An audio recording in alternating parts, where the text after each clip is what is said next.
When I come around, got the whole thing wobbin'. Hello, guys, and welcome to MVP Sports. This is the college football edition of the podcast. I'm G, your host, and I'm with my longtime friend. I've known him since 2013. We have done a lot of drafts together, a lot of other podcasts that weren't as successful, and hopefully it won't be, get as highly successful as this podcast with my friend Antoine. What's up, Antoine? What's up, man? What's going on? Yep, it's been a long time since we have done one of these, believe it or not. Maybe our followers don't know that, but me and you have been trying to do podcasts since 2013. Was, I believe, our first ever draft that we did together. Long time ago. I mean, put it this way, Johnny Manziel was supposedly going to go number one to the Texans in that draft class. That was the big time. That was 2014, actually. That was 2014, if I still remember. Oh, yeah, right. I remember bragging about Clowney, but it was the 2000 year because we started talking before even the draft started. Right. With that season still going on, Johnny Manziel was still on fire and everything. Exactly, right. Well, as usual, you know how most people are aware of how this works. We start off with the headlines. In college football headlines, Shea Patterson has been granted eligibility to go play for the University of Michigan. Now, Shea Patterson, as everybody knows, he's been very highly touted coming out of high school. He played at the IMG Academy, which is known to have everybody on their team have scholarships. Mm-hmm. And then on top of that, he's a highly talented guy. And, playing at Ole Miss and seeing how the accusations that done come down, you knew that talented players were bound to leave the school. Yeah. And we also saw this coming from a mile away about Ole Miss, getting all these recruits. We knew something was going under the table over there. Yeah, definitely. That definitely was something that was there.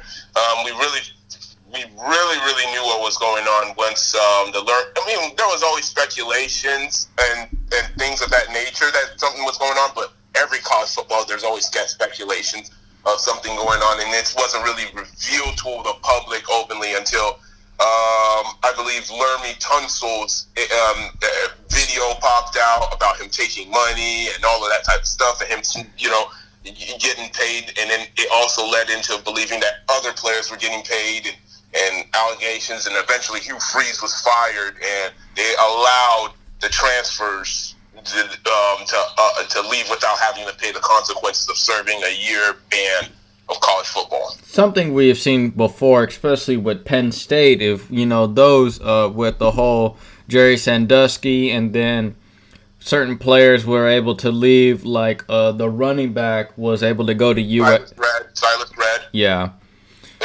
And so, this isn't something new. And Shea Patterson, how do you think he's going to fare well over there at Michigan? Well, it wasn't ideal coming out of high school as a pro-style quarterback, but Jim Harbaugh always tries to put his quarterbacks in the best position. He'll try to find your talents and put it in whatever, because if you remember his days back at San Francisco at 49ers, he didn't run the same exact offense for Alex Smith that he ran for Colin Kaepernick, and they were able to be successful in both, reaching NFC championships for 3 straight years. So, stylistically, he's not Will Spaeth. He's definitely not going to do the same stuff Will Spaeth is. He might not have Will Spaeth's arm, but he could definitely do a whole bunch of stuff athletically better than him. He could definitely roll out of the pocket, make plays with his feet. Definitely a little bit more. You'll have a little bit more designs, and it'll allow Harbaugh to see his creativity that he had for Colin Kaepernick and company, and even going back to his dates back to San Diego, with Johnson. Right, exactly. What he had with Johnson back at San Diego State. San Diego, University of San Diego. Yeah. So that's where I believe he came right before he came to Stanford, where he was having a lot of success there too. And that quarterback made it to the NFL. Yeah. He's been able to produce these quarterbacks, get the best out of him. And they've called him the quarterback whisperer, but we'll see if it's going to come to fruition. Right. And he does a very good job of he's able to in a sense, hide the flaws of the quarterbacks and not force them to do something they're not capable of doing, in a sense. And we've seen that throughout all, especially in a non-Power 5 school in San Diego State with John with It was San Diego. It wasn't San Diego State. It was University of San Diego. Right, with Johnson, and then on top of that, he goes to Stanford, a not big Power 5 school, and he was able to, obviously Andrew Luck, we know what he did with him. Then he takes his talents to the NFL with two different stylistic quarterbacks, Alex Smith, and then Colin Kaepernick goes back to Michigan, and then he has a whole bunch of quarterbacks he had there with, Shane Morris, if you don't remember him, the lefty, and then he had Will Spate, then he had a whole bunch of other dudes also on the team. Now he has Shea Patterson, which is probably the most talented quarterback that he has had come in probably since Andrew Luck. In the college level. And by the way, it's Josh Johnson from San Diego. Yeah, okay. Josh Johnson. Yeah. Right. He coached him. He went on to play for several other teams. He got drafted in the 5th round out of San Diego. Played with Tampa Bay, right? I remember that. San Francisco, went to Cleveland, a bunch of other places. I believe he's still playing. I'm not sure. I believe he recently got cut by the Oakland Raiders. Yeah. So now moving on, another transfer we got here, especially from Big Ten country, ex-Ohio State quarterback Joe Burrow has picked LSU to the team he's going to. Now, everybody kind of saw that he was transferring, was already seeing that Dwayne Haskins, kind of took over when JT Barrett went down instead of him. And also we have Tate Martell also waiting in the wings, a talented redshirt freshman as well there too. Joe Burrow saw the writing on the walls and said he needs to go somewhere else. Now, he picked LSU. And LSU, as we're going to go later on, I do believe their head coach will be on the hot seat and is on the hot seat. And I do not know how he's going to fare there at LSU. What are your thoughts on that? The Matt Canada thing obviously didn't work at LSU, and I didn't think it was maybe the best fit for an SEC team to run. And it's best for that type of things. Joe Burrow is just misfortunate at this time because he was supposed to be the backup to JT Barrett, but he got hurt. Right. Allowing someone else to be able to take his spot, and then they get to see that other guy, and then he has to come over down here and try to convince everyone that he is still the quarterback that everybody presumed that he was going to be the second string guy. Joe Burrow, I believe, was hurt before when JT Barrett went down. So they were really down to their third string quarterback at that time, and he showed enough. And then in spring, it's obviously a competition, and he kind of wanted it to be a little bit more handed to him because he doesn't want to waste his years. Right. Having to wait for somebody and not ever get that opportunity and then have to maybe play his only final year because I believe he's a junior this year, right? Yeah, redshirt junior. Yeah, he's a redshirt junior. So he's obviously gonna be able. He's gonna be able to play 2 years rather than just get that one last year, having to be transferred to some other school. Maybe not even have as many options as he does now because your value kind of goes down, and you don't know how the QB scene is going to be the next year, Exactly. So it might not be the same opportunities there is this year. You know what you have now. Going ahead, transfer. He made the right decision, obviously. Even though it's unpopular to the old school guys, like, stick it around and see what happens, blah, blah, blah, and if your talent is supreme, you're going to beat out that guy. That's the old mantra. That doesn't include the kids of today. So he made the right decision as far as his decision going there. But how he'll fare at LSU, your guess is as good as mine right now because LSU does lose a lot on offense, and they weren't exactly the most prolific offense to start with anyways. Yeah, you lose a guy like Geis, and a running game is a quarterback's best friend, his best friend to help with the passing game. And they lose also DJ Chark, their most talented wide receiver of last year. And LSU tends to not even be that competent at offense, it seems. And even since Ed Orgeron's been there, they have led a lot of talent. They have yet to recruit a quarterback there. And it's still surprising to me. That goes back to even the Les Miles years where that was ultimately his downfall as well too. Was once they couldn't find a quarterback. Right. And now we're moving on to the next and our final headline. Chip Kelly has returned back to the college football scene where he has made his bones. Chip Kelly is now the head coach at the UCLA Bruins.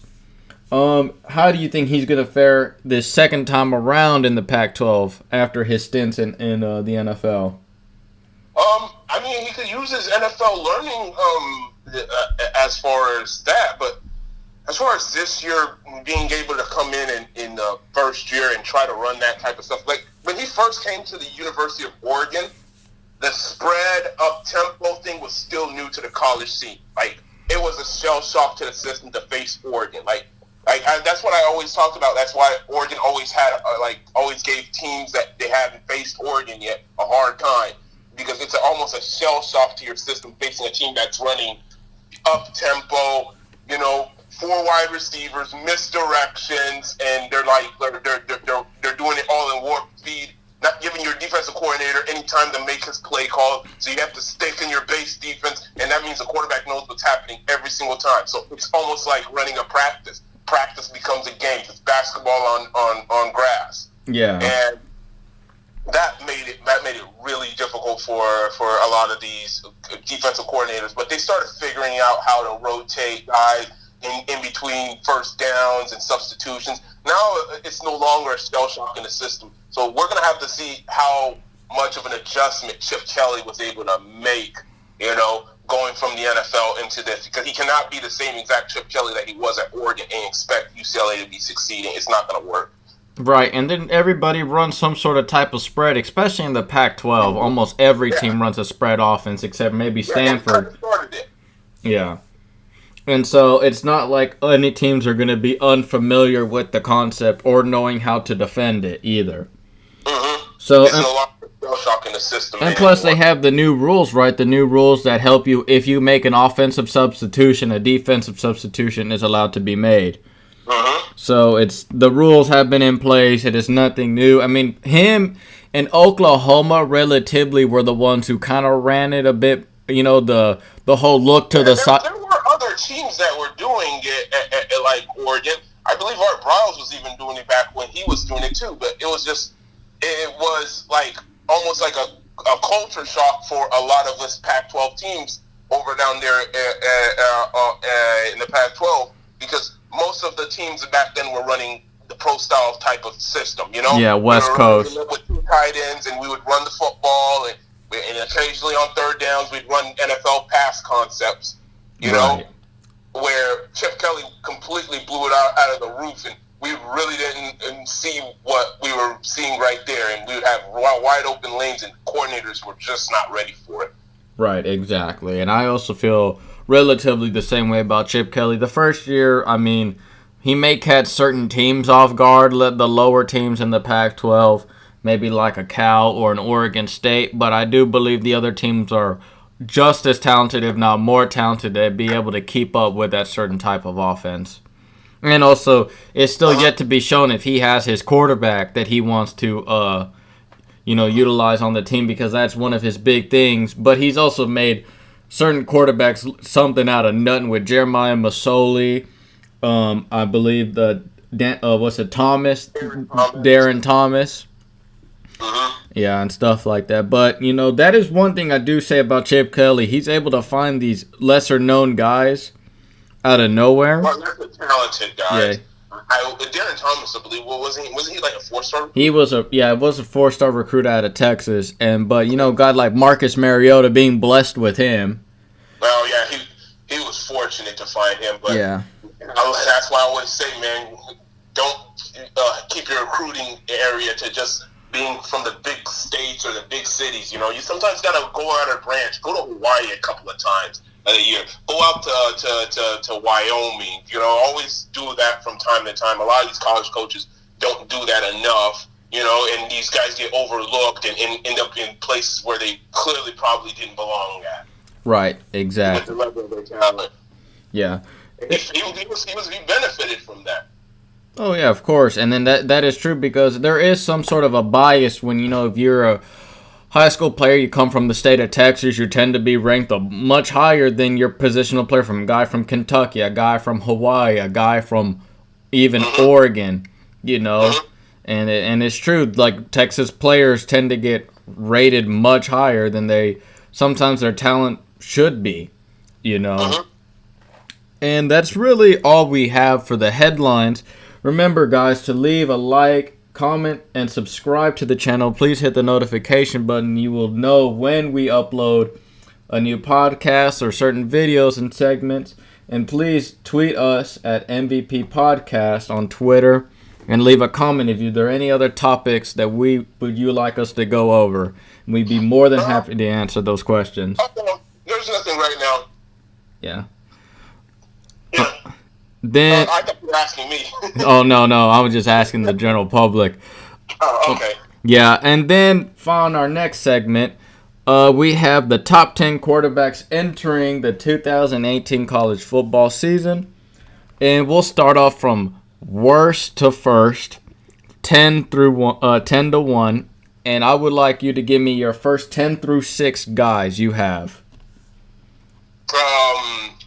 You gotta start the. Well, I'll start it off then for us here. Yeah, go ahead. You're going ahead and start it off for us, and we've even talked about this earlier. Yeah. Of quarterbacks being almost identical. Yeah. So we're gonna start it off first here. I'll start it off. My 10 through 6 guys. I have Khalil Tate, number 10, highly explosive guy there out of Arizona. Rich Rog has found somewhat of an explosive guy to run his one of his also spread offenses there, and he's been relatively successful. He's always been able to take over games, but he does suffer from in some of the early in the games, relatively in the first half. I believe he tends to struggle, and also tends to struggle against good competition. And sometimes tends to put up garbage time stats, as we saw from USC last year. Did give him a bit of a scare. But sometimes... But the game was kind of out of hand already, where it was almost impossible to make a comeback. And Kevin Sumlin's definitely going to have his work cut out for him. He's hoping that he'll see a little bit of Johnny Manziel in him, because that's what he's hoping for. Right. But, Tate might not be the passer that Johnny Manziel was at Texas A&M. Yeah, because that was Khalil Tate's biggest weakness, is the fact that, if you take away the running game, like him running the ball, you got to have him beat you with the arm, and that's almost guaranteeing you a win. He will not beat you with his arm, neither does Arizona have the weapons and the receiving cores to beat certain teams, especially in the Pac-12. Number 9, my number 9 player headed in quarterback, Drew Lock. Drew Lock has all the arm talent in the world. He is an NFL prospect. He is, we have discussed that he may be QB number 1. And next year at this time, we might be talking about him the number 1 pick. Exactly. But the stats tend to show that the reason why I have him at number 9 is the fact, he does like to go for the deep ball a lot more than other quarterbacks. He doesn't run it. He's the most, in recent times, Missouri quarterback there's been. Missouri quarterbacks tend to run a lot of screens, a lot of shorter passing games. For him, he likes to go deep a lot of times. And what's your evaluation on Drew Lock? Oh, yeah, he's definitely a deep ball thrower. He shows his arm. The offense has kind of adjusted for him more so than for the other quarterbacks. It also led to him also having a really bad percentage, because he completes under 60%. And in the SEC, there's freshman quarterbacks out there completing at least 60%.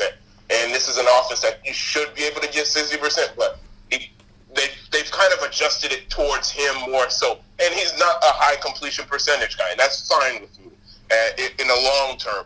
But Missouri overall outlook, they're playing in the SEC East. If they were playing in the Big 12, they would probably be a lot better. And Drew Lock is probably not going to be in any Heisman talks. He might not even be first team all SEC, because they won't win enough game in a conference where they value wins more so than individual accolades. Stats. And individual stats. I think that it might hinder him from being this. Maybe at the end of the year, we might not be talking about him as the top 10 quarterback this season. But when it's NFL draft time, this guy would definitely be one of the guys we definitely talk about. Right, and just to let everybody know, this top 10 ranking is not necessarily based on if they're going to perform well in the NFL. This is solely based on college level talent. Next one, I have KJ Costello. KJ Costello has relatively been on, almost sometimes been a true gamer and a stud in fourth quarter of games and in crunch time of games. He has looked like he was tearing up USC last year at the end, towards the end of the game, and he is known to put his the Pac-12 championship game. Yeah. He didn't play that first game, did he? No. No, he didn't. No, he didn't. Yeah, but he is. I mean, he looks like he has ice cold blood in his veins, and he's a very well. He's probably not going to be at the end of the year. If we're going to do a review, maybe he'll touch the list depending on how many wins that he helped Stanford win. But because Stanford is a very run-heavy offense, but don't count him out being a good quarterback. He is probably their best quarterback they've had since Andrew Luck, I believe. Yeah, definitely the most talented since Andrew Luck. Performance-wise, he's on par with Kevin Hogan as far as performance, because Kevin Hogan, I believe, played all 4 years, did what he needed to do, won a Pac-12 championship, and those are things that you expect as a Stanford quarterback and stuff like that. But But as far as just talent, being able to do all those, KJ Costello is a little bit ahead of Kevin Hogan, and that's the only other quarterback you could really point out and say, okay, Stanford has really been at that level. And looking for this guy, a guy like that, and KJ Costello, he's better than Keller Chris. I'll say that much. Yeah, he's been better than the back two quarterbacks they've had. Yeah, and the thing about Stanford, as both me and you have always talked about off air, is the fact that Stanford always recruits. If you look at the list, actually all the quarterbacks on their team are 5-star guys when they came out of high school. Ryan Burns, who's also on the team, was a 5-star guy. KJ Costello was the number 3 overall pocket passer in his respective recruiting class. So it's not like they'd never had talent. And you sit there, Kevin Hogan was probably the odd one out because I believe in his recruiting class he was barely a 3 and a 4-star guy. Wasn't really highly touted and beat out some talented kids out there in Stanford. But yeah, KJ Costello's there at number 8. Number 7 is a guy we already talked about, Shea Patterson. Shea Patterson's the 7th one for me. Extremely talented. The thing with Ole Miss is I think he didn't really put up that much statistical evidence to help back him up, but you do see the talent, no doubt. Yeah, he definitely. Ole Miss was in disarray. They weren't where they were supposed to be. Yeah, and then they were, I think not bowl eligible. And players transferring and going through coaches changes, and it affects the quarterbacks. All those type of things. The football is still, regardless how you feel, as far as fundamentals, it's still an emotional game. Right. And playing with all of those type of things, going with turmoil, it's kind of hard. And he gets himself at least a stable area going to Michigan. And that's why me and you both see him as a top 10 quarterback this year coming into the season. Yeah, and especially he goes to an upgraded program at Michigan where it's surrounded by talent and a great defense behind him, where he's able to, he's going to be surrounded by weapons with, their wide receiver core, their young receiver core that they have gotten over there with Peoples-Jones and believe the other wide receiver Black out there. And so he has the weapons. Rashawn Gray headlines that defense there, and it's a good Michigan team to be going to because last year we've also said, that they have lost so many starters, 9 on offense and 10 on defense entering last season. Michigan did, but this year they have now new leadership and a good returning core for Shea Patterson to come over and take over the reins over there in Ann Arbor. Number 6, to round up the bottom 5, Trace McSorley. Trace McSorley at Penn State now is the head. It is now where the offense goes through is him. He's been a very good complement to Saquon Barkley for the last 2 seasons, but now he's going to be the headline of that Penn State offense and what makes it go. Now, this may be the biggest riser or biggest faller on this list and when we do our review of the top 10 quarterbacks of 2018, when we talk about this once college football season's earlier, I think he can either take off and be as high as number 2 overall, or he may not, and we could look back and be like, wow, I don't know why we put him in the top 10. I think that he stays in the top 10. I may disagree with you in that fact. I would rank him in the top 10, but I do think that he's actually one of the guys who's most likely to stay, because there's a guy at Penn State that's going to replace Saquon Barkley. He's not as good as Saquon Barkley. Saquon Barkley was the best college football player a year ago and probably like the last 2 years. He's been the best college football player for the last 2 years. Not in stats or anything of that nature, just by looking at him and watching him and saying, hey, that guy might not have the most yards right now, but that guy's the best player on the team, Right. More so to do with film and just watching him and just his effect on the game, that there was no one better than Saquon Barkley. But Miles Sanders, the running back, I think will just fit in almost in the same exact role, and he's going to take pressures off of Trace McSorley. So I don't necessarily think that it's going to be his show necessarily, but he'll be able to still manage, and having a 4-year career of steady consistency has to rank you in the top 10. I mean, we're not just – I know this is for 2018, right? 2018 season, obviously. Yeah. Yeah, but but you have to start considering if a guy is consistent for 4 years and showing you really good years, that you have to put him in a place. Right, and I do believe, he does have the talent. I 100% agree with you with Miles Sanders. Miles Sanders was the number 1 rated running back in his recruiting class. Let's be honest, the only reason why he didn't see the field much sooner is because Saquon Barkley was in front of him. You can't do much with that, and I do... The thing is, to me, I do believe he now takes over as the offense, but Miles Sanders is going to be the one that I think he'll be the one that goes from not really unknown. People do know about him there in Happy Valley, obviously in people across the country because he was a 5-star guy. But I do believe he will explode onto the scene, and it's going to be a very easy transition from Saquon to him. And now we go to the top 5. We'll do this, right here. Kyler Murray is number 5 for me. Kyler Murray, the reason why I have him number 5 is in the short time we did see him after Oklahoma blew out everybody in the Big 12 in certain games. When Kyler Murray came to play, there was little... you go from one of Oklahoma's best quarterbacks, and they've had a guy who was top 10 all-time in completion percentage, a Heisman winner, Baker Mayfield, and Kyler Murray. There is going to be a drop-off, but I don't think by that much either. The same as we were saying from Saquon Barkley to Miles Sanders is going to be relatively the same. That offense and those weapons around him at Oklahoma is still... I think this is the offense that's going to fit him much better than he had at Texas A&M.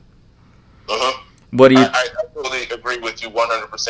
And he would be actually maybe it's not a dark horse because I've already heard his name being talked about as a possible Heisman Trophy candidate. But yeah, I could see Kyler Murray. But the thing that Kyler Murray is going to have to go up against is the Baker Mayfield mold. He can have similar stats to Baker Mayfield this year, but people are going to be like, oh, Baker Mayfield kind of did that. So it's like trying to win a Heisman 2 years back-to-back. You know what I always say about winning Heismans back-to-back? It's almost impossible.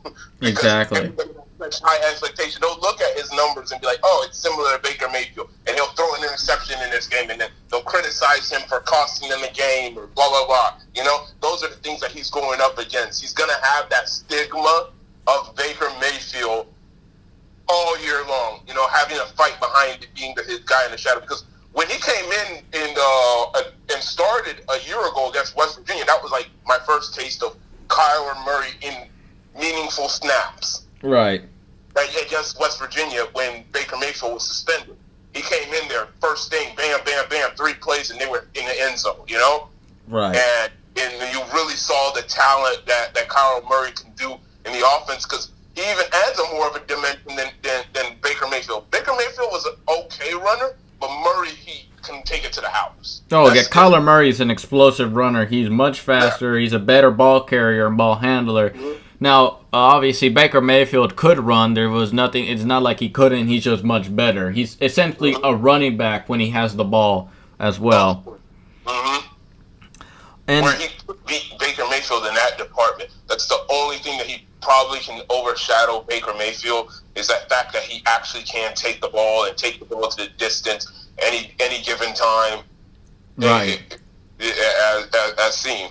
Yeah, so you maybe the only thing he may also have is maybe total touchdowns can probably be a little bit higher based on rushing stats as well. Which is still hard to do. We're talking about Heisman. Exactly, Heisman level. Obviously, total touchdowns is going to be high. Right. Now entering the top 4, Jake Fromm, the Drake Fromm true freshman that came into Georgia and helped, take over the reins for Jacob Eason, who went down due to injury, and they just rode that hot hand all the way to the championship game. Almost won the championship game behind their true freshman quarterback stud, who was relatively also the number 1 overall quarterback in his respective recruiting class. But Jake Fromm comes in as number 4 for me. As a true sophomore, he has taken over that Georgia team. Over their very young and talented Georgia team, might I add you over there. And he's also looking behind his shoulder because he took over Jacob Eason's spot, who was almost the number 1 overall player in his class, got him the transfer, who's now at Washington. And behind him is also Justin Fields, a highly talented true freshman as well.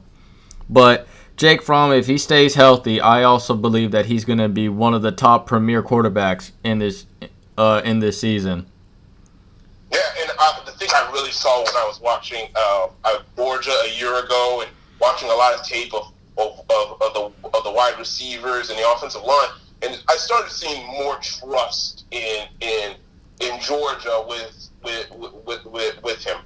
Yeah. Where in the beginning of the year they were trying to hide him. Right. Towards the end of the year, they were featuring him. By the time they already got to the national championship at Alabama, they were not afraid to use him anymore. And I think the transition game was the Missouri game last year because I kind of watched the games in order a year ago, reviewing it this summer, and I got a sense of how they started trusting him a little bit more from where he was at Notre Dame, where they were just like, okay, just don't screw up the game. We'll be fine. We're holding it from the bare of our teeth, not to make you sure that we put you in awkward positions where you have to win us the game. To, at the end of the year, where, hey, I could put the game on this guy's shoulder, and he's going to do that. Now, if they can continue to do that. Now, the problem with the Georgia thing is I really hated the fact that he's got a backup quarterback who's just as talented, if not more talented than him. Right. That's sitting right in his wings that's probably not going to be redshirted. Oh, yeah. And any moment that he either has a Jalen Hurts moment where he throws a couple of interceptions and he's in there, he has to look over his shoulder and like, crap, that guy's going to beat me out. Or a situation where he gets hurt, he's going to be really kind of like worried, Yeah, because they did the same thing to Jacob Eason. Yeah, and so he has to really protect himself, and hopefully no injuries happen, and he doesn't have one of those 3 interception first halves, or right. 2 interceptions, or a half where he only scores 2 points or 3 points or whatever, Exactly. Those are going to be really concerns for him, and he's going to feel that pressure but the thing about it is I'm not as worried with a guy like him having to deal with that because he had to deal with Eason a year ago, riding his shoulder too, because they would have pulled him any point. Oh, yeah, the moment Jake Fromm messed up, Jacob Eason was going to be the starter. Eason would have taken his job, and he was always worried about that too because he knows that there was a 5-star guy there too, and he's already shown that, but it's still a problem he's going to have to deal with. And if you're Georgia, you almost have to grin your teeth at this that you don't become Texas A&M or Texas Tech. Yeah, where you have all these talented quarterbacks and then you start rushing them and then all of a sudden one of them's going to transfer and then all of a sudden both of them transfer and then they're just not there. Yeah, and then you end up with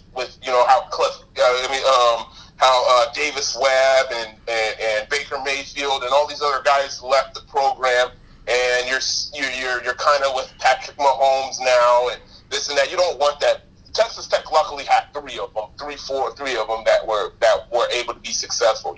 Whereas in A&M they had Kyle Allen and then Kyler Murray, and then they ended up both transferring. Yeah. Yeah, and it just ended up being a disaster, and ultimately got Kevin Sumlin fired. Right. Now, these next three guys that I got on this list, these are the reason why they're top three, not only are they talented, they're also the guys that are stat stuffers. Guys who tend to put up ridiculous points and have the capability of putting up ridiculous points. Here. Number 3, I have Will Grier. Will Grier, to me, is, one, he has great weapons around him, and one, he plays in a conference that doesn't play no defense. But he has shown, since transferring from Florida, he has shown that he has talent, and he's living up to his Gatorade Player of the Year, the number 1 quarterback in his recruiting class. Granted, he wasn't a 5-star guy. He was a bit highly touted due to the weak quarterback rankings in that class. But ever since coming to West Virginia, he has fit their mold very well. Now, he doesn't have any notable wins. They went 7-6 last year. That's not a very good resume for him. But him and David Stills have been connecting real good, and they're going to be a great dynamic duo out there in West Virginia. Yeah, and a lot of those games, it got into shootouts, and they came in really close to beating a lot of really good teams. But ultimately, they always just found a way where it would be a drive here, a drive there that just made a difference. And Will Grier has been a game. You know, he says he's going back to his days in Florida where he was leading an undefeated Florida team at a point, you know? Right. Before getting suspended and getting kicked out of school. You know, all of that type of stuff. And now he went into West Virginia. He waited his time, you know, sat behind a year, and now he's doing his thing. And I think if he comes back healthy, we could be definitely seeing the guy who pads up the most stats in the Big 12, you know? Right, exactly. A guy who may be a stat leader in the Power 5 conferences. You know. Yeah, just like a year ago at this time we were talking about Mason Rudolph and Baker Mayfield were going to, throw jaw-dropping numbers too. I think Will Grier and Kyle Murray will be those guys. Yeah, right. Next on my list, number 2, I have Jake Browning. Jake Browning had a down year this year relatively compared to his first 2 seasons. First season, you kind of give him a pass because he was a true freshman coming in with with a new head coach at the program. And Jake Browning does have all the talent has the talent in the world to be a great college football quarterback. The problem is we've seen the drop-offs was the lack of talent, I think, that left toward the NFL. You know, with Ross going and being drafted, he lost it. And then now he's lost Pettis as well. And he does have Myles Gaskin there still. He still has a relatively good running game. But I just think last year was relatively maybe somewhat of a fluke. I do expect him to fully bounce back and be a good quarterback. And I'm a big fan since Jake Browning, since he was in high school. This guy put up ridiculous stats. He is the all-time leader in high school in passing yards and touchdowns interception ratio. And and I believe he has over 12,000 yards. Yes, 12,000 yards in 4 seasons. And I believe he's thrown over 112 touchdowns in his career, or maybe a bit over 150, I believe, in his high school career. And you saw when he took his team to the college football playoffs 2 years ago. Now, granted, there was a big difference in competition when you play against a team like Alabama and you're a team like Washington. And it was hard for him maybe to bounce back since then. And so what is your take on Jake Browning? Oh, yeah, he's definitely one of the faces of college football entering there, and definitely the face of the Pac-12 as far as that. But godly numbers, he might not be able to throw him this year. A little bit more inexperienced than he's had in the past. He's going to have a freshman and a sophomore, Aaron Fuller. Expect something to hear from out of him, number 12 from Washington. That's probably going to be his go-to guy. He's got Myles Gaskin coming back. His offensive line should be improved this year as well too. The defense should be able as Washington, because their forte since Chris Peterson's been there has been defense, and they've been right in the defense through even the year that they went to the national championship. I mean, not the playoffs. Sorry, not the national championship.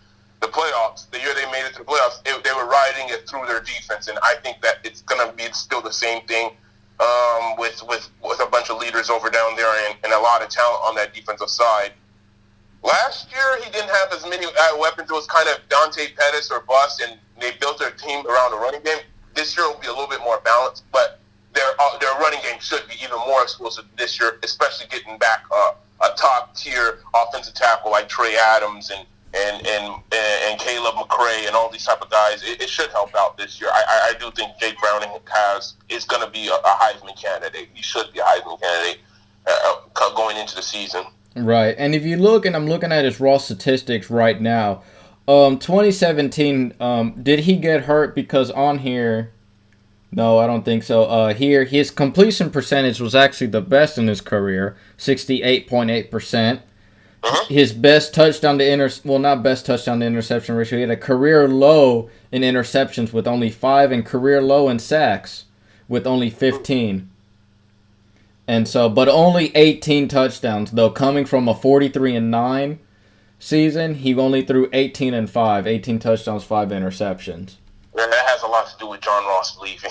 Yeah. You lose a guy who runs a 4-2-2, what was it, 4-2-2? 4-2-1, I believe, or 4-2-2. It was some crazy, ridiculous time back at the combine. I can't even remember anymore. But yeah, when he ran, when you lose a guy of John Ross's capability, your touchdowns numbers tend to struggle. And then they also had 2 really good running backs in the backfield where you could hand them off the ball and win games that way. You know, you don't have to throw 50 touchdowns in order to have a winning season at Washington.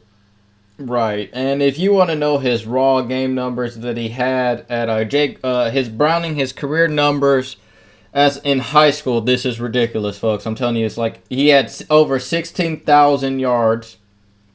He had over 229 touchdowns. And he had, in his final senior season, he threw 91 touchdowns and a California record of 5,700 yards passing. That's crazy. 91 touchdowns. That means you were running up the score on people. Come on. There's no way you get 91 touchdowns if you weren't running up the score. So that kind of stat just is like mind-blowing. Like, it couldn't have been any close games. Right. Like, you were probably ahead by probably 50, and you're still throwing the football down the field. Right, exactly. Like, those were his, and those are the all-time record numbers as well, too.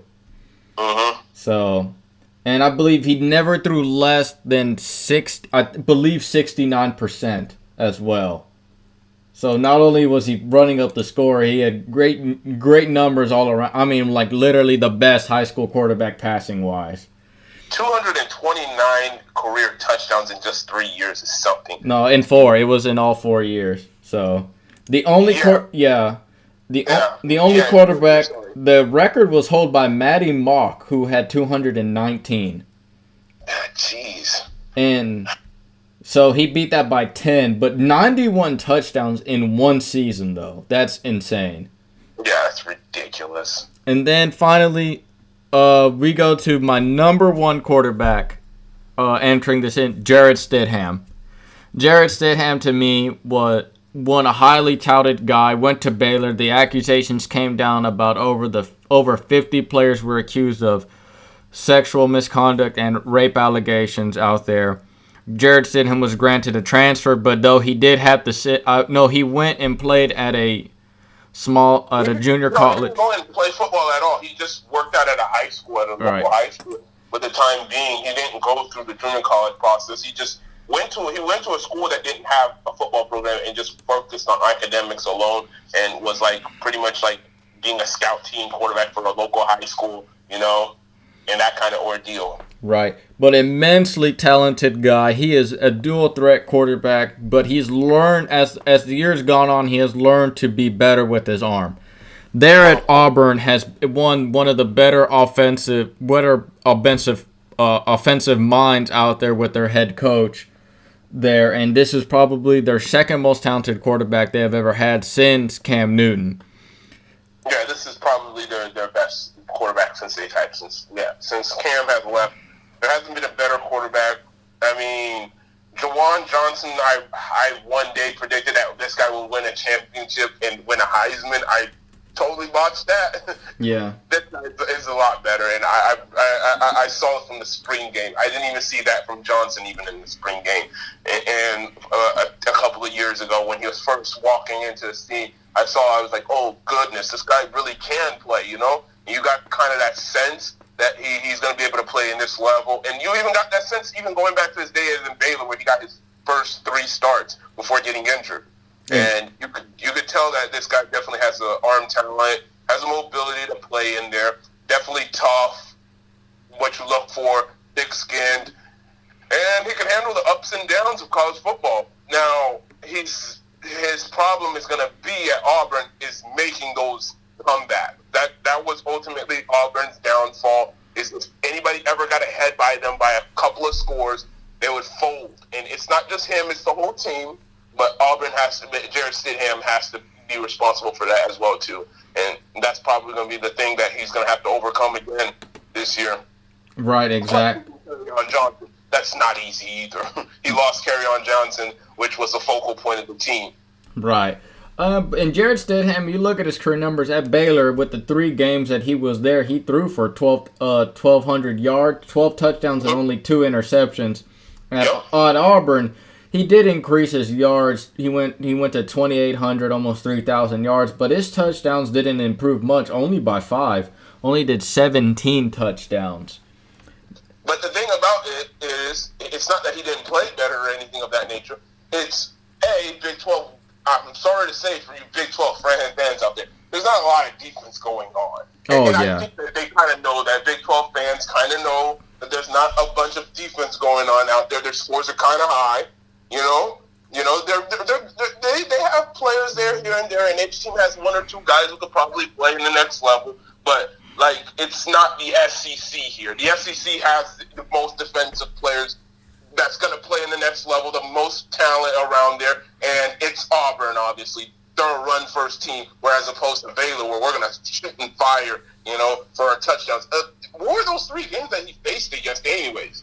I believe one of them was Kansas State. I know that for a fact. One of them was Kansas State.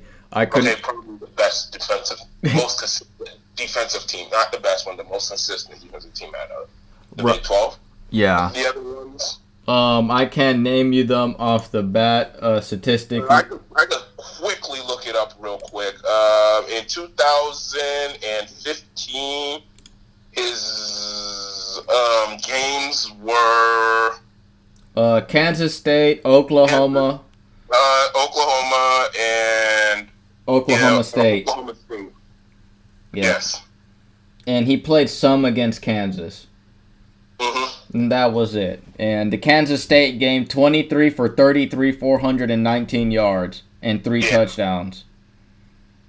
So... Yeah, he never had none of those games. And at Auburn, you're not probably going to throw 3 touchdowns. And unless it's like you're like close to the end zone. Where in the Big 12, 3 touchdowns is not an uncommon thing. Scoring 5 touchdowns is not an uncommon thing.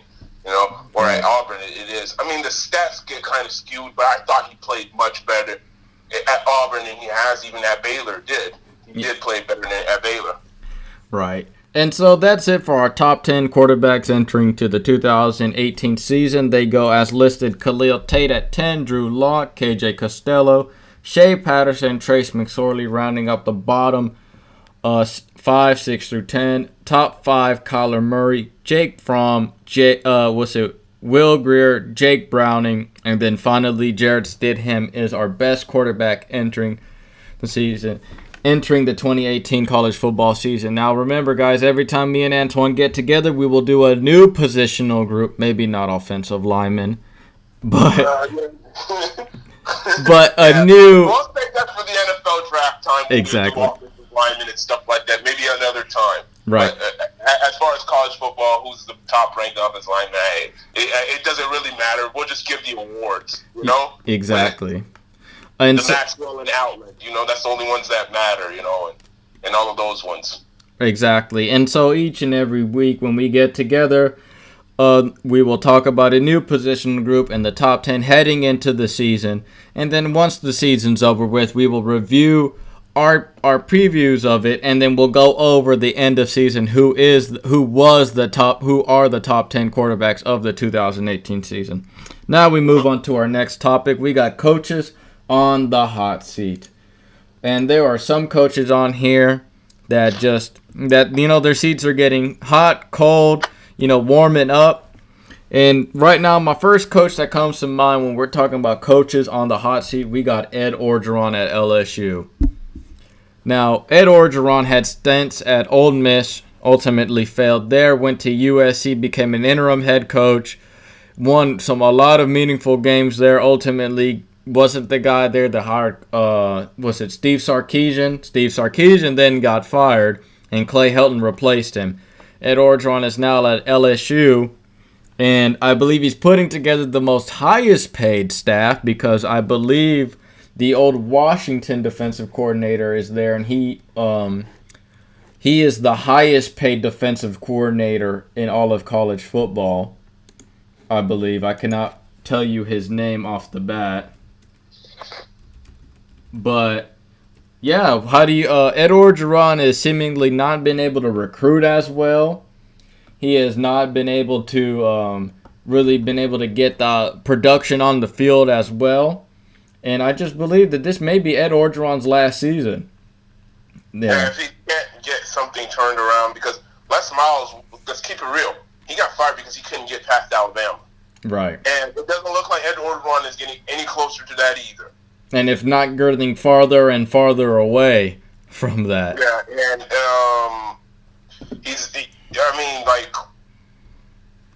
you got to be thinking about possibly making that switch if you're LSU.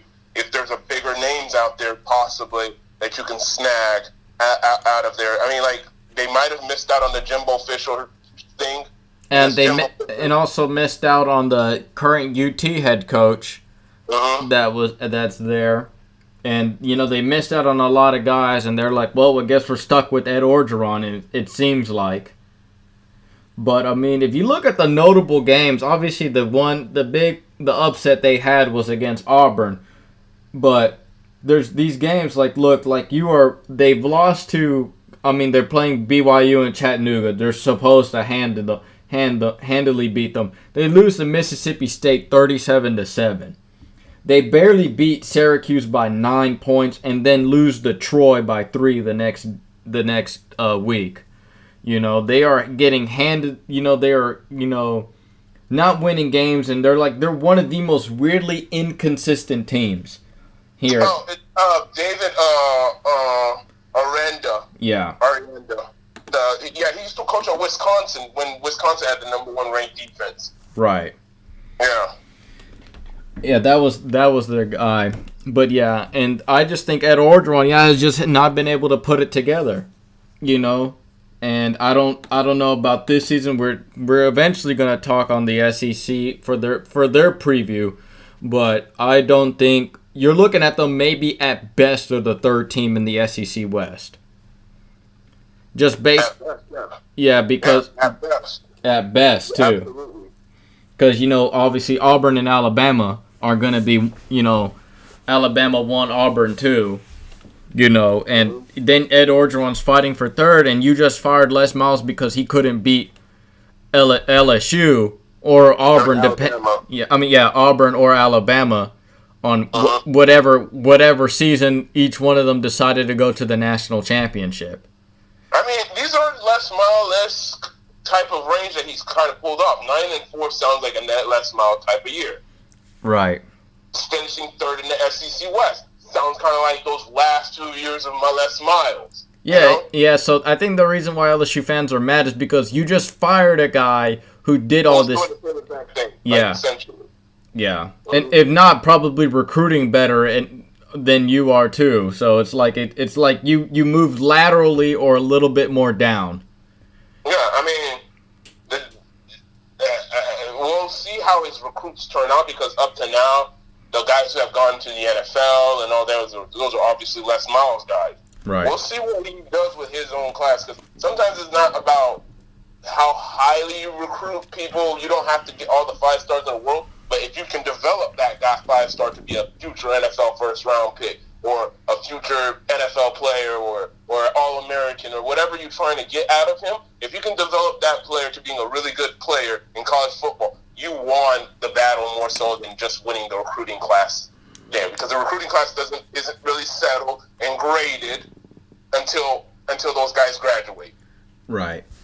Other coaches on this list for me, Dana Holgerson. We just talked about him having Will Grier on the team. He did go 7-6, and granted, he was close in those games, but I do believe that he's been there for quite some time. He did go to the Orange Bowl with that West Virginia team, but he still needs to step up his game, and I think this is the year where you can hopefully catch. I mean, Oklahoma State will have a down year this year, losing Mason Rudolph and James Washington. Teams you may need to worry out for, maybe like a team like UT in that division, but Kansas State isn't gonna. You should be able to beat them. Teams like Iowa State as well, you need to be beating them. The only teams that I feel like he can lose, I think the only teams he should lose to is Oklahoma and maybe Texas this year, with the talent he has on offense alone. But, knowing those other teams in this conference also have a lot of talent as well. Last but not least, Brian Kelly. Brian Kelly at Notre Dame, I believe, is also on the hot seat for me. How do you feel? I don't think Brian Kelly is necessarily in the hot seat, because his kids are graduating, and every time he has a bad year, he pulls off a really good year, to make up for it. He hasn't really had 2 really consecutive years where he's lived up to expectations. Just when expectations are high for Notre Dame, he seems to kind of fold a little bit. But the years where they're kind of like under the radar, like that year where they ended up going to the Fiesta Bowl, yeah, they came into the season unranked, and they kept winning a bunch of games, and they got themselves all the way to the Fiesta Bowl. But those are the years that he tentatively does better, when the pressure is not on him. Even the year they went to the national championship, I don't even believe they were ranked.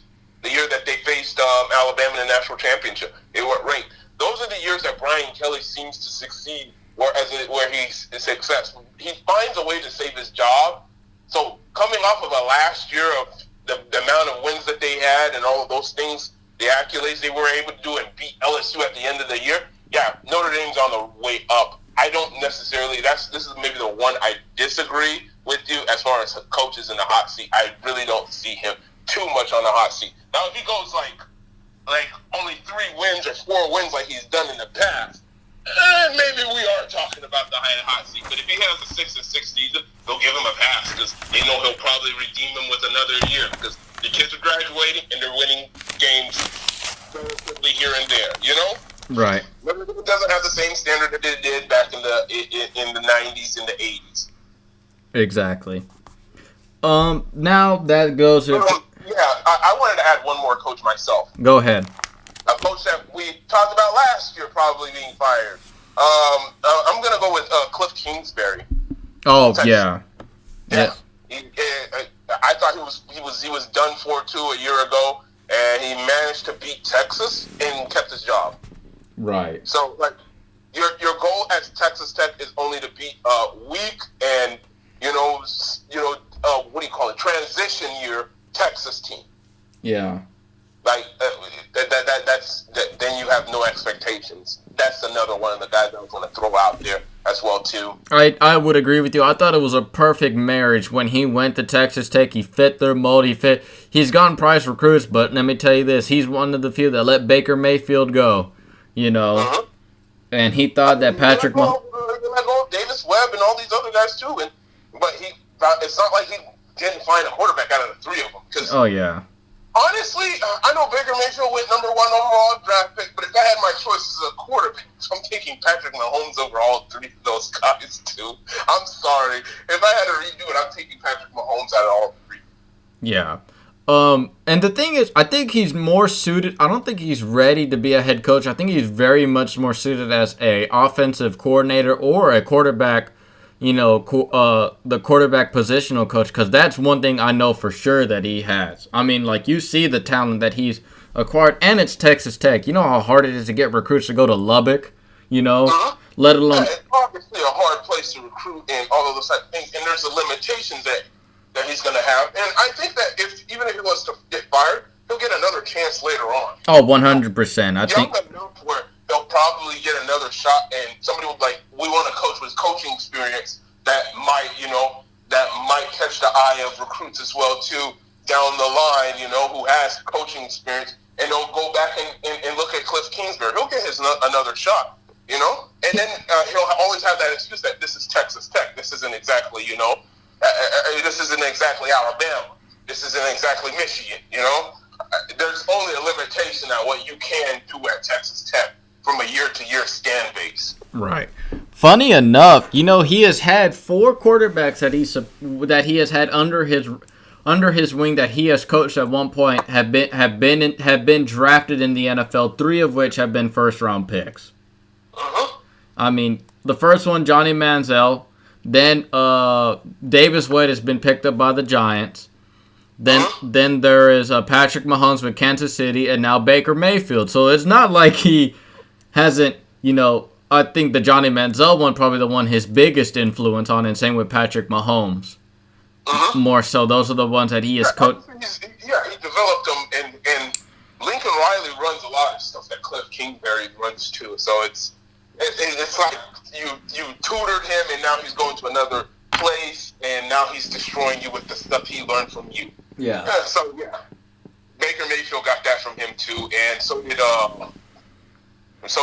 Davis Webb, obviously playing for the Bear Raid out there at Cal. Yeah, exactly. So but developing quarterbacks is nice and all, but winning games is a lot better. Fan, especially if I was a Texas Tech fan, I'd be like looking at those win category as well too. We get nice quarterbacks and everything, but do we win with them?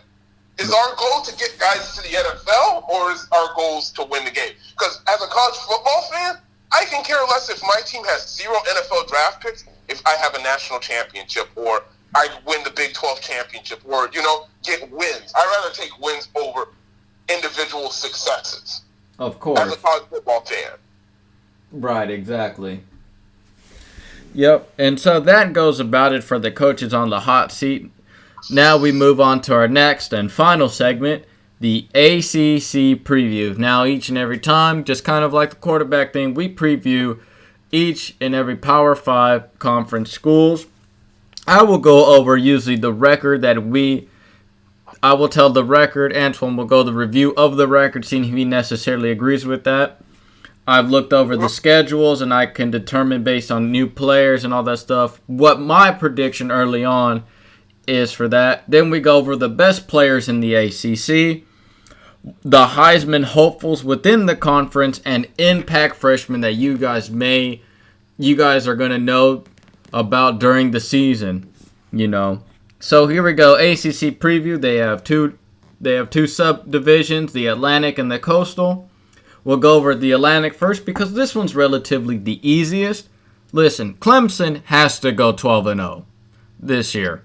They are bona fide. They are easily probably one of the biggest betting favorites heading into the season. They are probably heavily favored in every game. They return so many starters. And it's especially that defensive front 4 with Kellen Farrell, Christian Wilkins, Dexter Lawrence, Bryant, and a whole lot of added new pieces. There's no way that, because not only do you have a high-powered offense, you also have a defensive front to go get after the quarterbacks when they have to pass the ball in order to keep up with you. So Clemson has to me, 12-0 for me. Yeah, the expectation is absolutely 12-0, and they'll be heavily favored in every single game that they go into. I mean, they have some games where you can actually think that there might be one. There's an out-of-conference game against Texas A&M, and going down the road at Texas A&M is kind of a difficult thing. Right. And as well as facing Boston College on the road late into the year as well too, at night,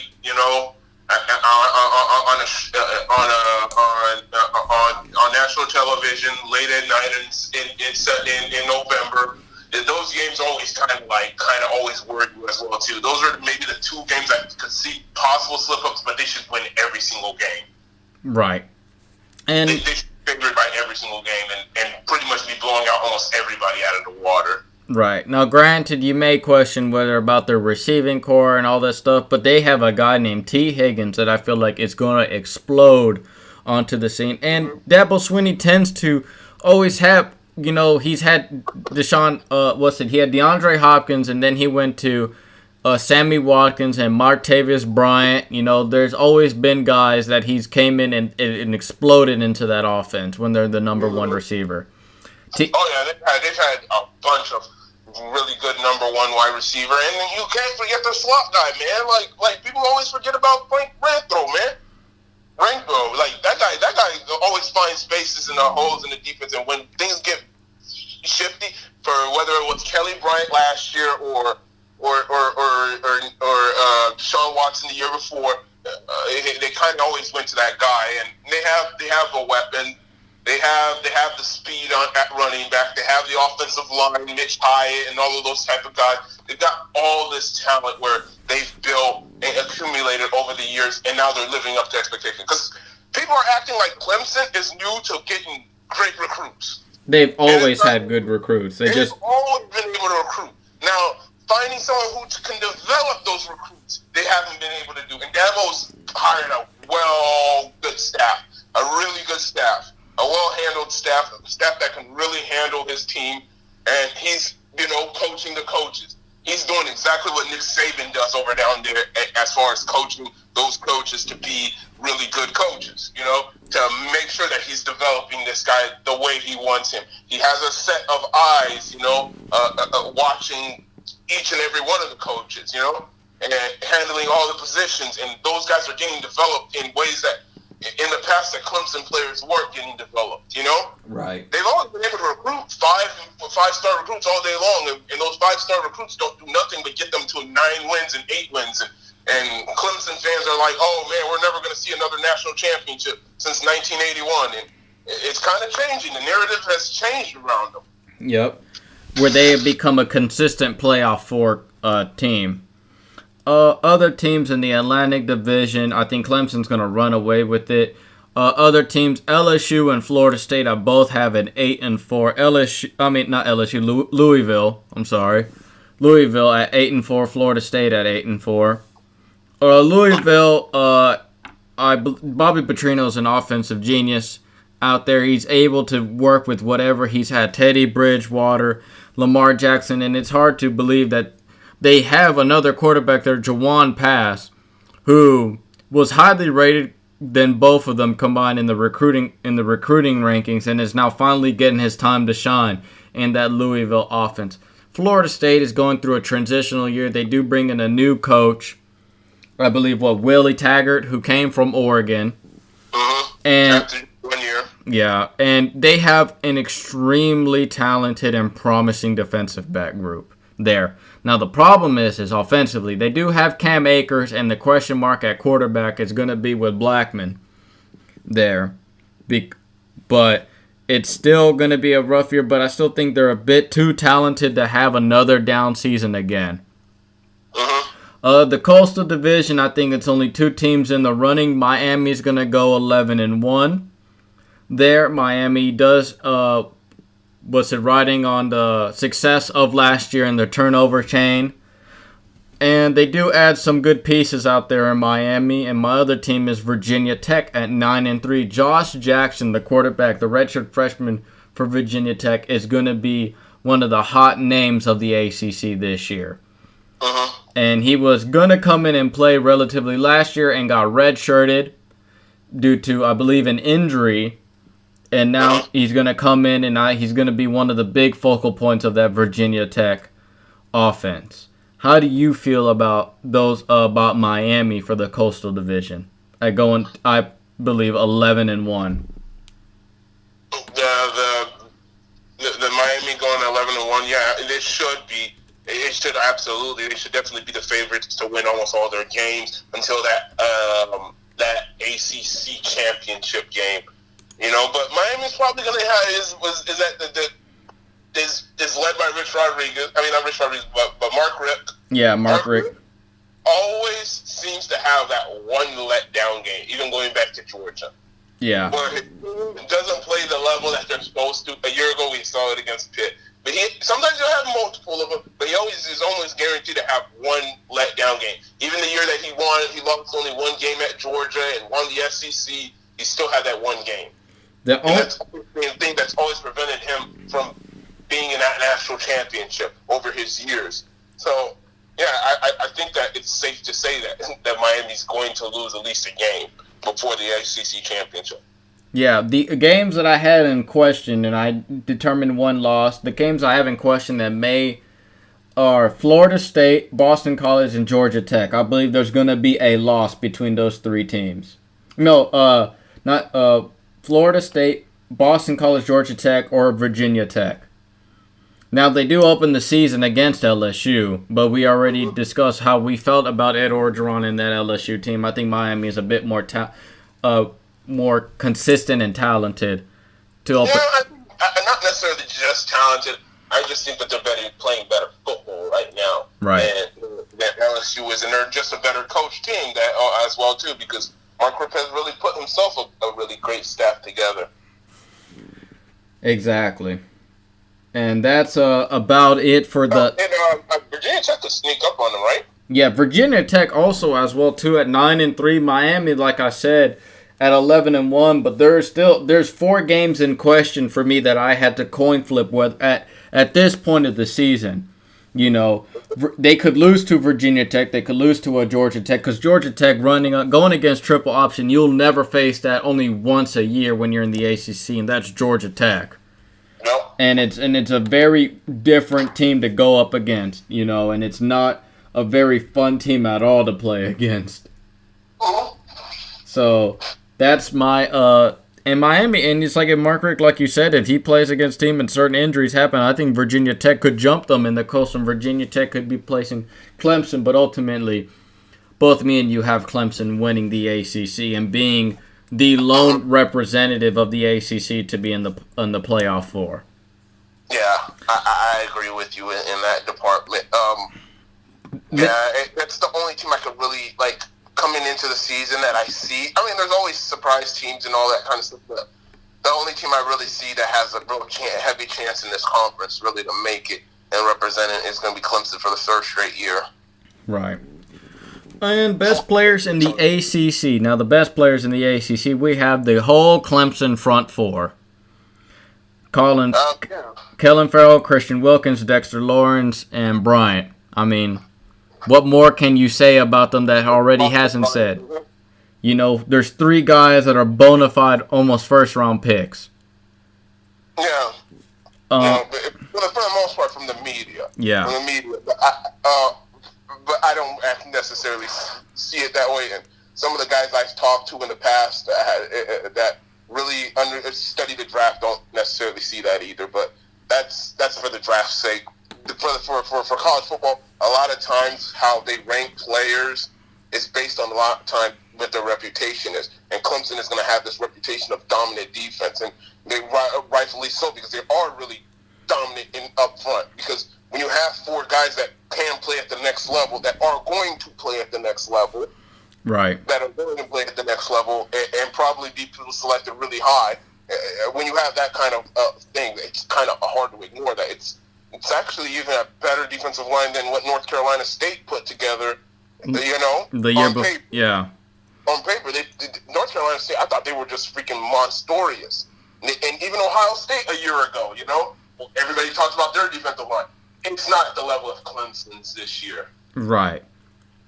This would have to be up there with some of those Alabama linebacker units to compare with, if you're going to compare a unit. I don't think that we've seen a better defensive line returning into college football in the past maybe decade plus. Right, exactly. Where these guys are that talented and that, and you know, a big group of people. Next up on best players, best offensive lineman, arguably Mitch Hyatt out of Clemson.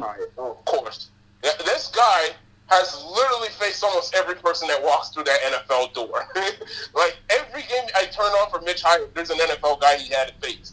From Harold Landry to Tim Williams to this guy to he's faced so many NFL level players. Lorenzo Carter, all of these type of guys. He's faced Leonard Floyd. He's faced so many NFL players. Bradley Chubb. All throughout his career. Myles Garrett, all of them. Yup, he has faced all of them. And also the fact that he plays these guys in practice, too, the guys that we just mentioned. Yeah, he's going to be ready there. And on his reputation alone, I expect him to win the Outland Trophy. Right. For the best lineman in football. One of the running backs on this list is Cam Akers. Cam Akers out of Florida State, I think, will have a nice year this year. But you have a running back that you'd like to talk about in the ACC. Oh, I love A.J. Dillon from Boston College. He's definitely one of the performers that you could look at as possible Heisman candidates this year. You know, he's definitely will have the numbers, and the team will really be built around him at BC out there. And when, you know, a guy can tote the rock 30 times, built like a workhorse, you know, he's at 245 pounds, you know, 6'1". When you get a guy like that who can pound the ball all day long, right? You could have Montorious numbers, kind of similar to what Andre Williams did a few years ago at BC.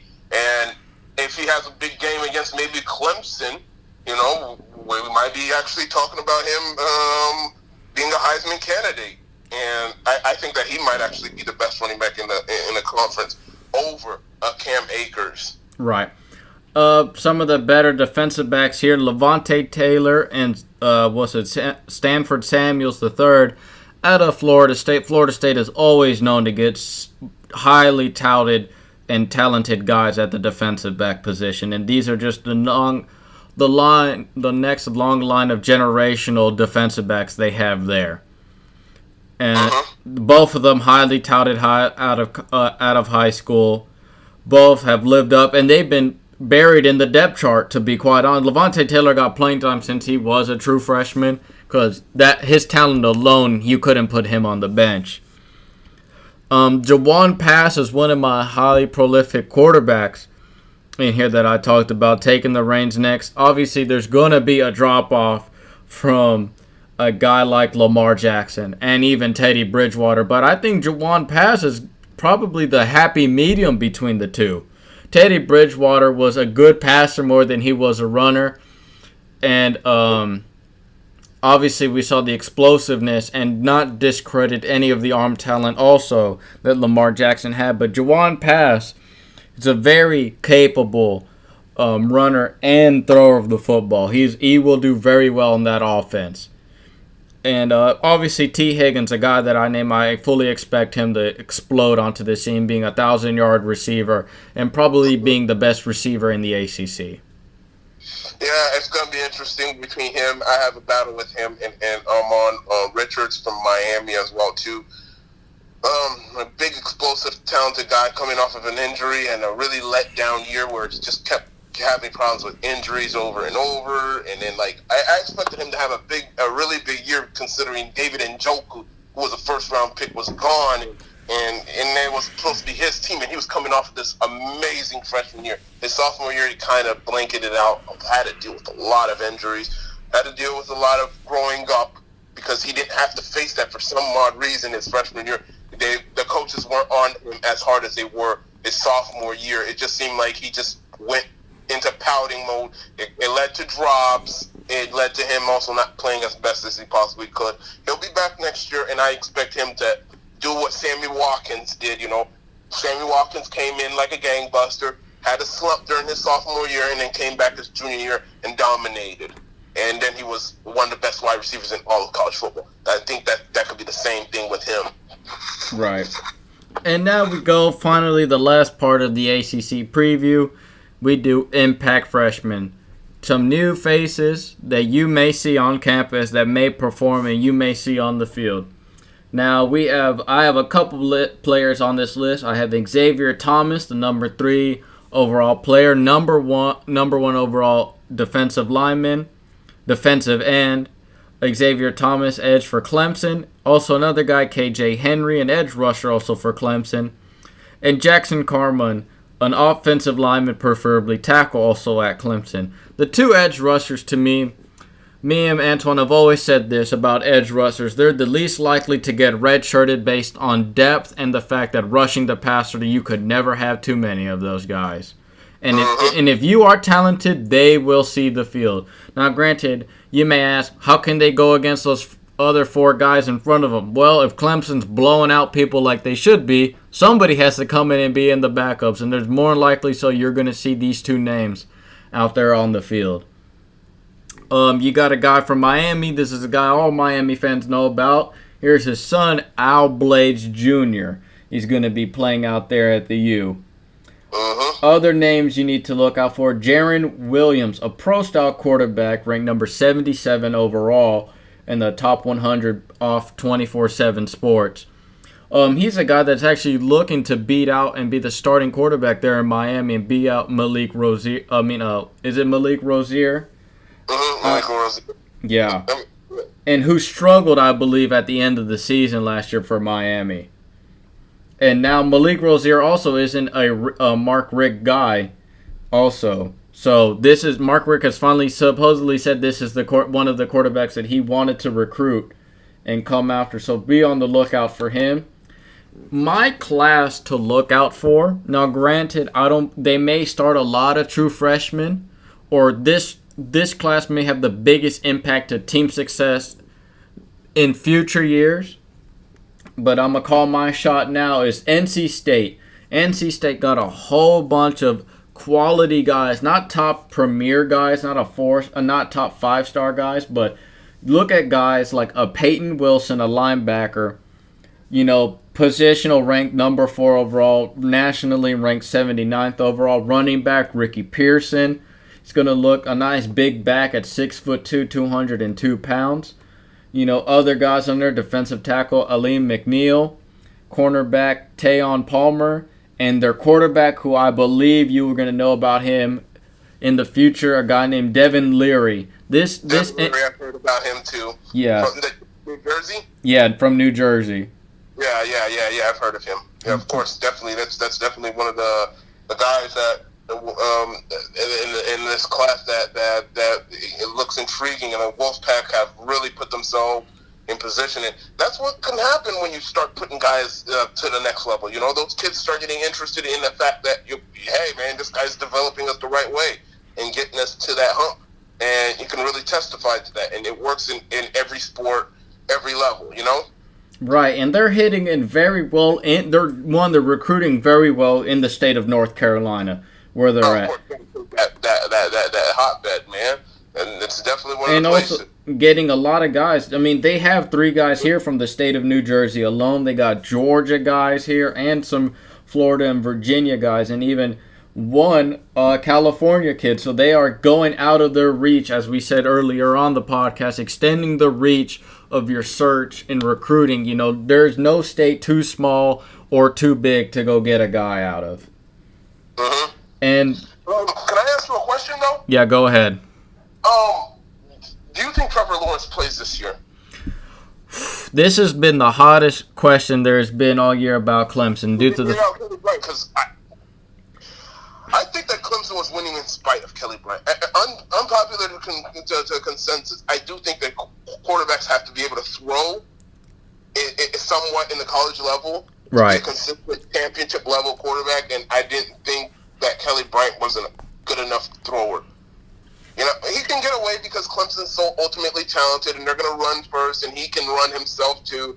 But the hype around Trevor Lawrence, and the way I saw him in some of those camps, just winging the ball, and I'm like, whoa, this guy's got long hair, and he's throwing it out there like 1,000,000 miles an hour. So, what do you think?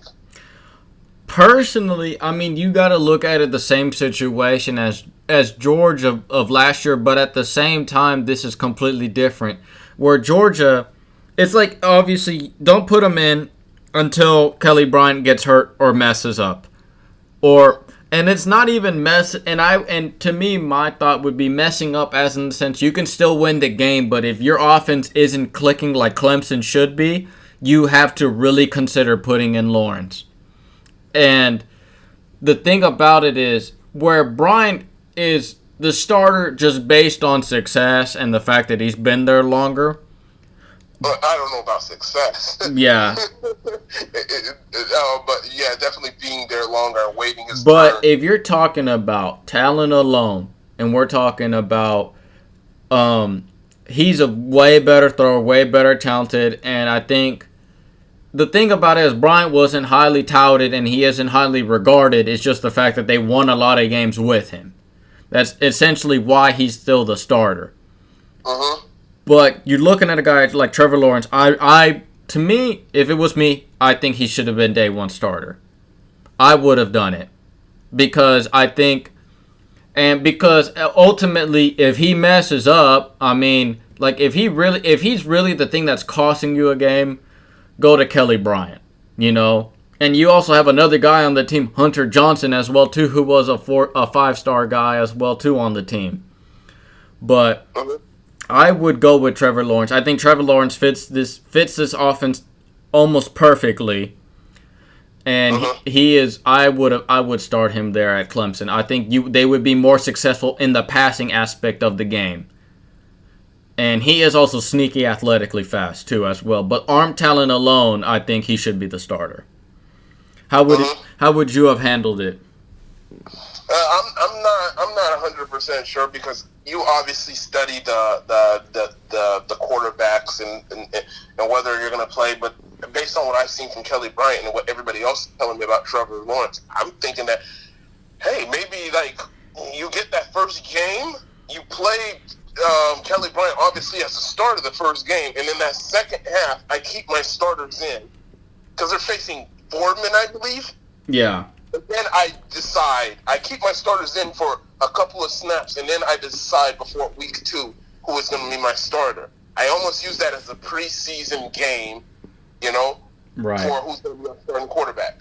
I mean, Kelly Bryant's going to have majority of the first team snaps, but it's probably in the second half I keep my starters back in there, and then I bring in the young freshman quarterback, see how he plays with the starters. If I feel the momentum goes a little bit more to that kid, and I'm going to favor the freshman obviously because obviously Kelly Bryant's going to be in a situation where it's a meaningful snap. You're facing Foreman. You're probably going to blow him out by the first half.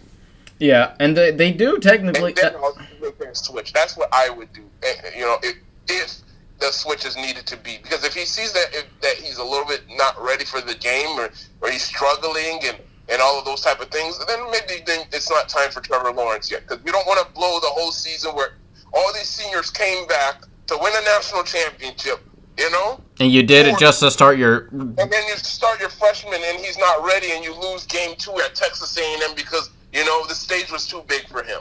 Right. And that blows your chance to make it to the college football playoffs. You know what? I would tend to change my mind in the sense that I seen the schedule, looking at the schedule now. Number one, Foreman, I would do what you would have said. Start off Kelly Bryant, first half, second half, relatively third to maybe halfway through fourth quarter. Trevor Lawrence gets all the snaps.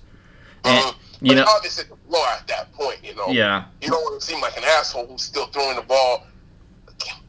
You're throwing the ball at and putting up the score. Yeah. Running up the score. Yeah. Yeah. Then Texas A&M game.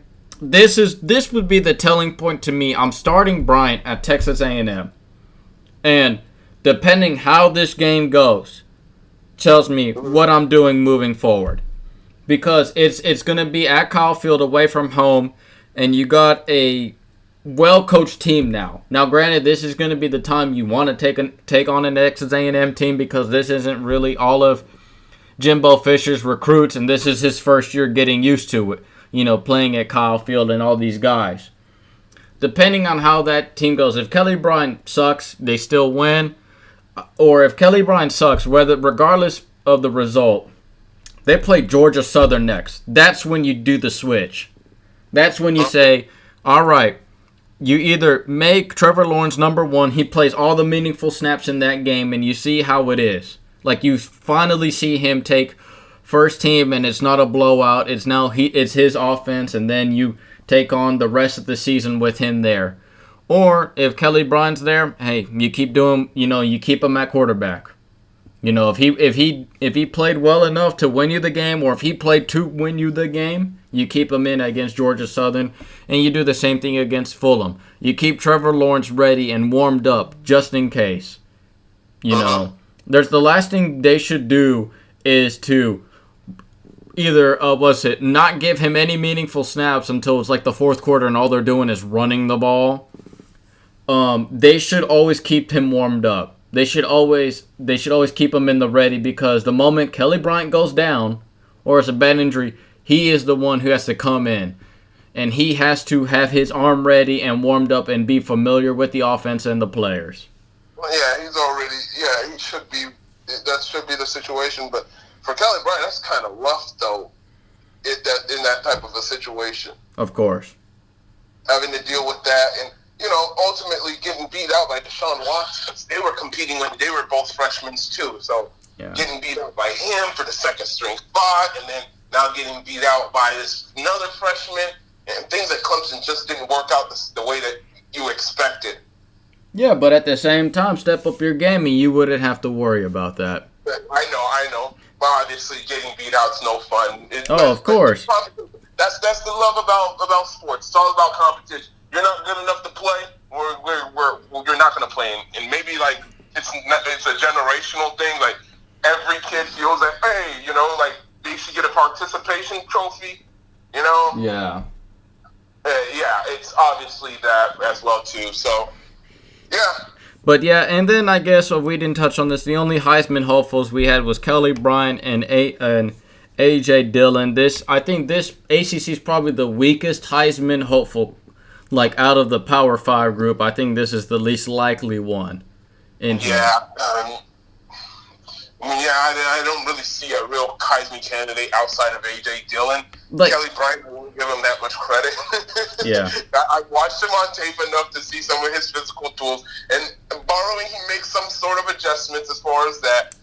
I really don't see it, because this Clemson's team is still going to be run first. Yep. The guys that were on that team a year ago are still there. And they were successful enough to be run first. Whether it's Trevor Lawrence or Kelly Bryant or whoever at quarterback, it's still going to be a run-first team next year regardless. And I don't think that he's going to have enough numbers. He might have enough wins, but he won't have enough numbers to really make it to New York. I think A.J. Dillon is probably the best shot. And maybe possibly sleeper, maybe Cam Akers. Right. Yeah. Yeah. Cam Akers could, depending on how this offense all clicks, and if Florida State can get enough wins for expectations for him to get there. Right. But all right, that does it about it today, folks. Remember, guys, please subscribe and hit the notification button so that way you're always updated and when we post new content here on the channel, the MVP podcast. Also, please leave a comment, asking us whether you want any new topics for us to discuss. I have Antoine here, also my friend Darius, and we will looking to have many other guests to talk about a range of topics here. Antoine will not only doing the college football stuff, he will also be part of the NFL podcast. He does a lot of the draft stuff. Please follow him on his Twitter, Facebook, and everything. Antoine, do you have any sort of where they can get you at? Oh man, so everything is always at Draft Day 101.